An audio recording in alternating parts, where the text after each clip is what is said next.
Aprobado na ng House Committee on Appropriations ang panukala para sa pagpapatayo ng karagdagang regional trial courts at family courts sa iba't ibang bahagi ng bansa. Nasa linya ng telepono si Bien Manalo para sa 13 sa tanghali live. Bien?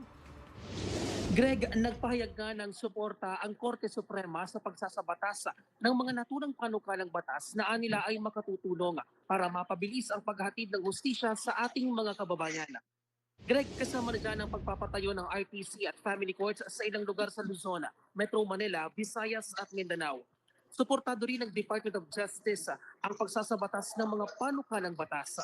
Ayon sa kanila, aabot sa 30 milyong piso ang kakailanganin sa pagpapatayo ng gusali, kasama na dyan ang disenyo at mga kagamitan. Panawagan naman nila pagtuunan din ng pansin na pagsasaayos at mahigpit na implementasyon ng mga batas.